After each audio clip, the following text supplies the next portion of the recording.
12월 15일 수요일 새벽 예배입니다. 오늘 함께 보실 하나님의 말씀은 구약 성경 요엘서 1장 1절부터 12절까지의 말씀입니다. 오늘부터 요엘서 말씀 함께 묵상하시는데요. 요엘서 1장 1절에서 12절까지의 말씀입니다. 제가 봉독해 드리겠습니다. 부두엘의 아들 요엘에게 임한 여호와의 말씀이라. 늙은 자들아 너희는 이것을 들을지어다. 땅의 모든 주민들아 너희는 귀를 기울일지어다. 너희의 날에나 너희 조상들의 날에 이런 일이 있었느냐. 너희는 이 일을 너희 자녀에게 말하고 너희 자녀는 자기 자녀에게 말하고 그 자녀는 후세에 말할 것이니라. 팥중이가 남긴 것을 메뚜기가 먹고 메뚜기가 남긴 것을 느치가 먹고 느치가 남긴 것을 황충이 먹었도다. 취하는 자들아 너희는 깨어 울지어다. 포도주를 마시는 자들아 너희는 울지어다. 이는 단 포도주가 너희 입에서 끊어졌음이니 다른 한 민족이 내 땅에 올라왔음이로다. 그들은 강하고 수가 많으며 그 이빨은 사자의 이빨 같고 그 어금니는 암사자의 어금니 같도다. 그들이 내 포도나무를 멸하며 내 무화과 나무를 긁어 말갛게 벗겨서 버리니 그 모든 가지가 하얗게 되었도다. 너희는 처녀가 어렸을 때에 약혼한 남자로 말미암아 굵은 배로 동이고 애곡함 같이 할지어다. 소재와 전제가 여호와의 성전에서 끊어졌고 여호와께 수종드는 제사장은 슬퍼하도다. 밭이 황무하고 토지가 마르니 곡식이 떨어지며 새 포도주가 말랐고 기름이 다하였도다. 농부들아 너희는 부끄러워할지어다. 포도원을 가꾸는 자들아 곡할지어다. 이는 밀과 보리 때문이라. 밭의 소산이 다 없어졌음이로다. 포도나무가 시들었고 무화과 나무가 말랐으며 석류나무와 대추나무와 사과나무와 밭의 모든 나무가 다 시들었으니 이러므로 사람의 즐거움이 말랐도다. 아멘. 네, 오늘부터 저희가 함께 묵상하는 요엘서 말씀입니다. 요엘서는 선지서입니다. 흔히 12개의 소선지서에 해당하는 말씀이지요. 이 요엘서 말씀은 저희가 방금 보았던 것처럼 이스라엘에 임한 참담한 상황을 묘사하는 것으로 시작합니다. 오늘 본문 4절 말씀처럼 팥중이가 먹은 것을 메뚜기가 먹고 메뚜기가 남긴 것을 느치가 먹고 느치가 남긴 것을 황충이 먹었습니다. 한마디로 심각한 메뚜기 재앙이 임한 것입니다. 그런데 구약 성경 어디를 보아도 이렇게 네 종류의 메뚜기 이름이 한 번에 언급된 곳은 없습니다. 한두 번도 아니고 메뚜기 떼가 이렇게 연이어 습격했다는 말씀은 찾아볼 수가 없습니다. 그만큼 참혹한 재앙이 임했다는 것이죠. 그렇다면 이 참담한 재앙이 임한 이유는 무엇일까요? 요엘서를 보면 이 재앙이 임한 이유에 대해서 직접 언급하지는 않습니다. 하지만 저희는 충분히 그 이유를 알 수 있습니다. 사실 다른 곳에서는 찾아볼 수 없는 연이은 메뚜기 떼의 습격은 분명 우연은 아닐 것입니다. 그렇다면 이는 하나님께로부터 비롯된 재앙일 것이라고 충분히 짐작할 수 있는 것이죠.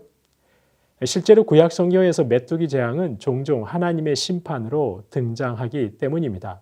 그러면 이 메뚜기 재앙이 얼마나 심각했습니까? 이스라엘의 모든 포도나무와 무화과 나무가 다 말갛게 벗겨져 버릴 정도였습니다. 특정한 어느 지역에만 임한 것이 아닙니다. 이스라엘 전 지역에 임했습니다.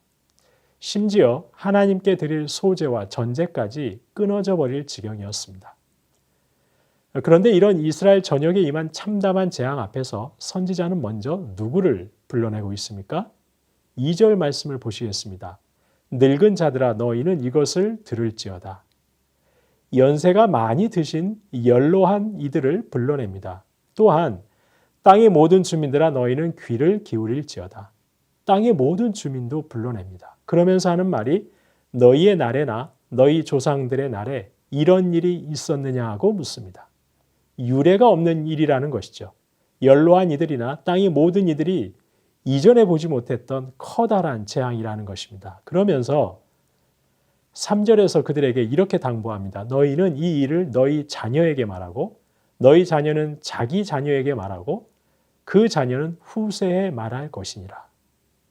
그 누구도 본 적이 없는 일이 일어났으니 자손들에게 이 상황을 전하라고 합니다.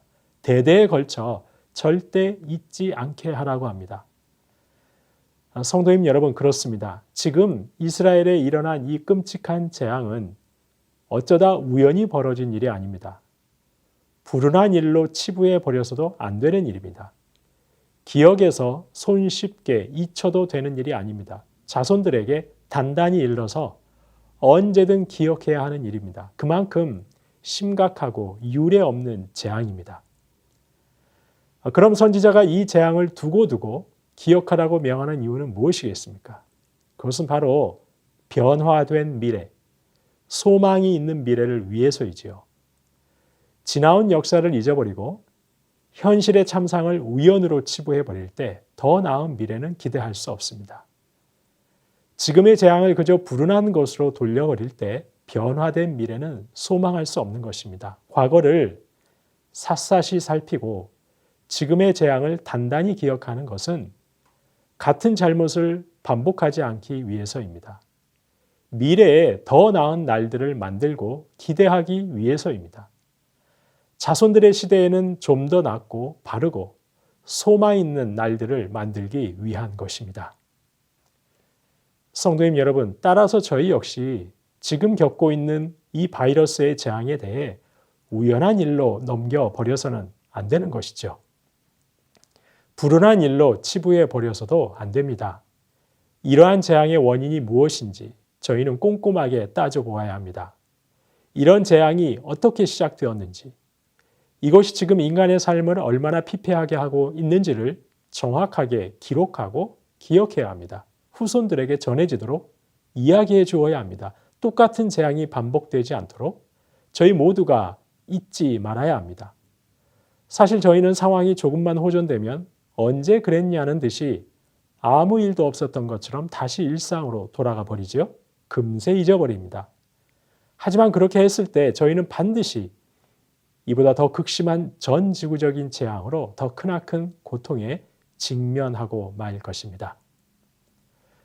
그렇다면 성도님 여러분, 다시 본문으로 돌아가서 이 유례 없는 재앙을 맞은 이스라엘, 그럼 이제 그들은 어떻게 해야 하는 것일까요? 무엇을 해야 하는 것일까요? 오늘 본문 8절 말씀을 보시겠습니다. 너희는 처녀가 어렸을 때에, 즉 처녀가 젊었을 때를 말하는 것이죠. 약혼한 남자로 말미암아 굵은 배로 동이고 애곡함 같이 할지어다. 선지자는 이스라엘을 향해 슬피 울라고 합니다. 그러면서 이스라엘을 신랑을 잃은 여인으로 비유합니다. 이스라엘의 지금 처지는 젊은 날에 남편을 잃은 여인과도 같다는 것이죠. 실제로 성경에서 굵은 배로 동이고 애통하는 경우는 주로 가까운 사람의 죽음 때문이라고 합니다. 결혼을 약속했고 이제 곧 하나가 될 날을 기다리는데 갑작스레 남편 될 사람이 목숨을 잃고 말았습니다. 이 여인의 슬픔이 얼마나 크고 깊겠습니까? 이스라엘의 지금 처지가 바로 이 여인과 같다는 것입니다. 그런데 성도님 여러분, 구약 성경에서 볼 때 이스라엘에게 있어 하나님은 신랑과도 같은 존재입니다. 남편과도 같은 존재입니다. 바로 선지자는 말하고 있는 것이죠. 메뚜기 떼의 습격으로 온 땅이 황폐케 된 것은 단순한 자연재해가 아니라는 것입니다. 죽은 신랑으로 애통하는 여인처럼 신랑 되신 하나님과 이스라엘의 관계가 단절되었기 때문이라는 것입니다. 남편 되신 하나님과의 관계가 끊어져 버렸기 때문이라는 것입니다. 그래서 지금 이스라엘에게 필요한 것은 끊어져 버린 하나님과의 관계를 회복하는 것입니다. 그들에게 먼저 필요한 것은 메뚜기 떼가 다시 오지 못하도록 하는 어떤 조치를 취하는 것이 아닙니다. 먼저 하나님과의 관계를 회복하는 것입니다. 하나님께로 돌아가는 것입니다. 성도님 여러분, 물론 열방은 바이러스의 재앙을 극복하기 위해 다양한 방안을 마련해야 합니다. 재발 방지를 위해 준비하고 노력해야 합니다. 하지만 그보다 먼저 열방이 해야 할 일은 하나님께로 돌아가는 것입니다. 끝없는 탐욕은 버리고 겸손하게 하나님의 창조 원리 앞에 무릎 꿇어야 합니다. 하나님께서 창조하신 피조 세계는 하나님의 것인데 마치 그것이 자신들의 것인 양 욕망 충족의 대상으로 마음껏 파헤치는 일을 이제는 멈춰야 합니다. 그것은 하나님의 것을 도둑질하는 것이죠. 하나님의 마음을 아프게 하는 것입니다. 하나님과의 관계를 깨뜨리는 것입니다. 이제 하나님의 것은 하나님의 것으로 존중해야 합니다. 하나님의 것을 경외하는 마음으로 관리해야 합니다. 이것이 바로 하나님과의 관계를 회복하는 것이죠. 열방이 하나님께로 돌아가는 길입니다. 교회도 마찬가지겠지요. 가정도 다를 바 없을 것입니다.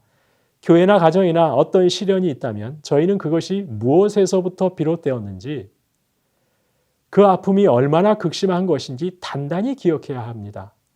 같은 아픔과 시련을 되풀이하지 않도록 절대 잊지 말아야 합니다. 그리고 무엇보다 먼저 하나님과의 관계를 점검해야 합니다. 혹시 하나님과의 관계 단절로 인한 아픔과 시련은 아닌지 저희 자신을 먼저 돌아보아야 합니다. 만약 하나님과의 관계 단절이 원인이라면 먼저 그 부분을 회복해야 합니다. 신랑 되신 우리 주님께로 돌아가야 하는 것이죠. 성도님 여러분, 저와 여러분이 지금 혹시 어떤 시련 앞에 놓여 있으십니까? 그렇다면 먼저 이 시련이 무엇으로부터 비롯된 것인지 돌아보고 이 시련의 상황을 단단히 기억하실 수 있는 저와 여러분 되시기 바랍니다. 그 돌아봄의 결과 주님과의 관계 단절이 원인이라면 무엇보다 먼저 주님께로 돌아가실 수 있기를 소망합니다.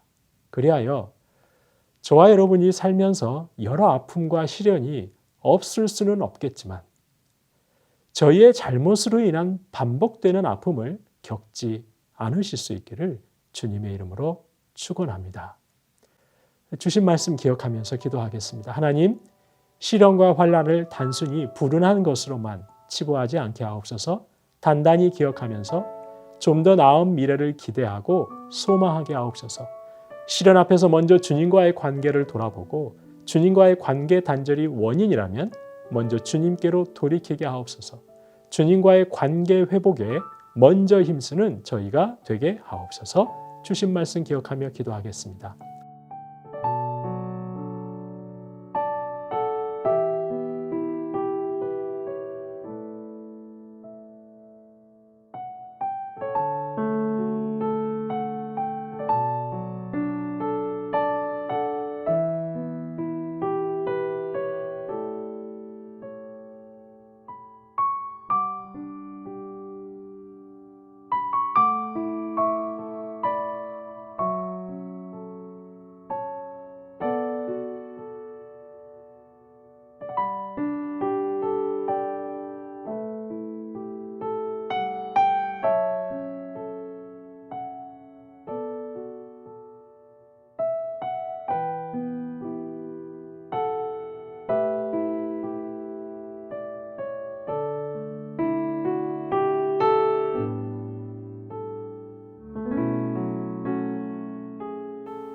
나라와 열방을 위해서 기도합니다. 코로나의 확산이 멈춰지게 하옵소서. 방역 조치로 힘겨워하는 모든 이들에게 충분한 대책이 조속히 마련되어 시행되게 하옵소서. 하나님의 창조 세계를 더는 인간 욕망 충족의 대상으로 흥청망청 파헤치지 않게 하옵소서. 하나님을 경외하는 마음으로 관리하게 하옵소서. 나라와 열방을 위해서 기도하겠습니다.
교회를 위해서 기도하겠습니다. 2022년 다음 세대와 각 위원회를 섬길 분들이 은혜 가운데 세워지게 하옵소서.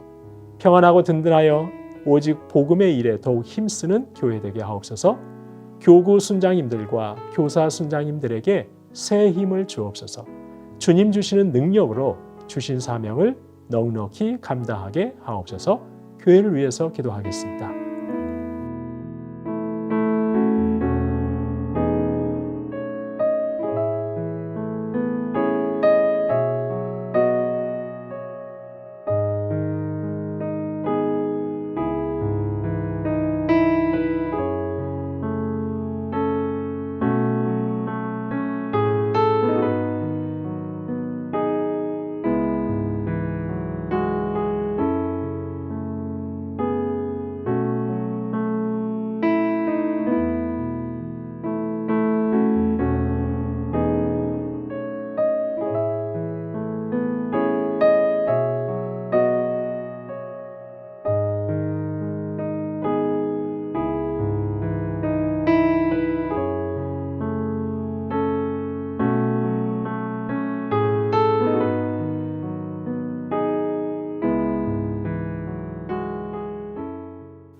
마지막으로 선교사님과 환우분들 위해서 기도합니다. 오늘 수요일은 아이국의 5세날 강보배 선교사님을 위해서 기도합니다. 성탄 축하 예배 때에 발표하는 힌두의 아이들과 부모들이 그 발표를 통해 우리 주님을 만날 수 있게 하옵소서. 센터에서 운영하는 신학교와 숙소에 머무는 학생들 모두 하나님을 경외함으로 사역자로 잘 훈련되게 하옵소서.